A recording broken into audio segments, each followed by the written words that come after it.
खड़े हम 28 के पेट्रोल पंप में, जहाँ पे हम आपको बता दें कि चंडीगढ़ युवा कांग्रेस की तरफ से मोदी हाय हाय यानी कि पेट्रोल डीजल और जो हाहाकार का मामला सामने नज़र आता है, उसको लेकर आज प्रदर्शन यहाँ पे जारी किया गया है। जानते हैं इसका कारण क्या है?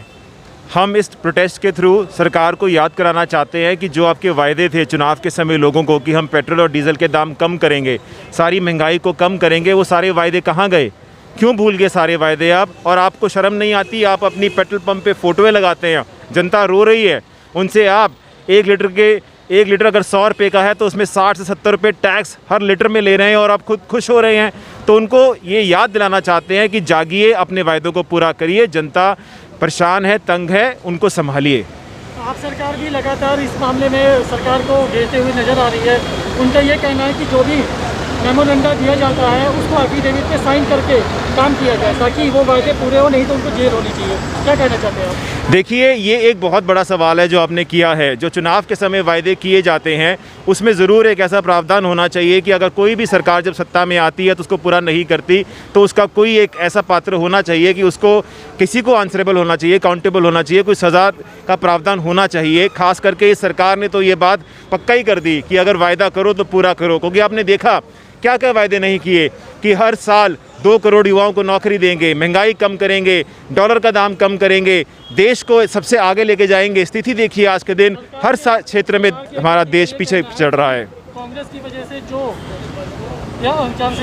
हमारे ऊपर कर्जा चढ़ गया था, उस कर्जे को उतारने के लिए ये महंगाई बढ़ गई। देखिए, जो चीज़ अच्छी होती है तो उन्होंने की, जो बुरी हुई तो कांग्रेस ने करी।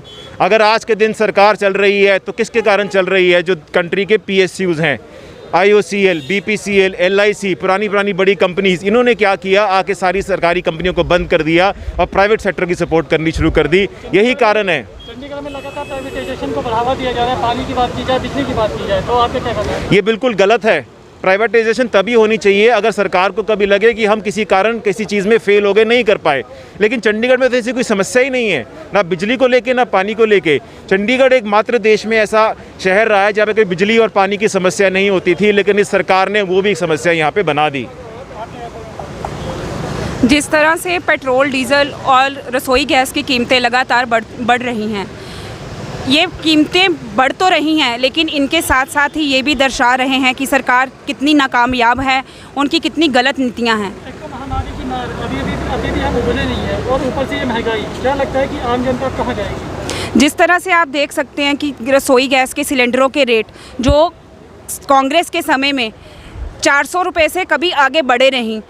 हमेशा संगी लोग यही कहते हैं 60 साल में कांग्रेस ने क्या किया? भाई 60 साल में कांग्रेस ने ये किया जो तुम देश की प्रॉपर्टियां आए दिन सेल कर रहे हैं मोदी जी, वो 60 साल में कांग्रेस ने बनाई। 60 साल में आज तक कभी सिलेंडर का रेट, गैस सिलेंडर का रेट 400 से बढ़कर नहीं ऊपर गया, लेकिन आज की डेट में सिलेंडर का रेट 7 सालों में ही मोदी जी ने 1000 रुपये तक पहुँचा दिया। भाई 60 सालों में 400 तक ही था, 1000 तक नहीं था। आपने तो 7 साल में अपने रंग दिखा दिए। पंजाब भाजपा के एक नेता का ये कहना है कि अभी तक हम जो सरसों का तेल खा रहे थे वो मिलावट वाला खा रहे थे। हाँ, जिस तरह मोदी जी प्योर हैं उसी तरह सरसों का तेल भी ये प्योर बेच रहे हैं। जिस तरह मोदी जी के वादे भी बहुत झूठे हैं, उसी तरह मोदी जी का तेल भी बहुत झूठा है।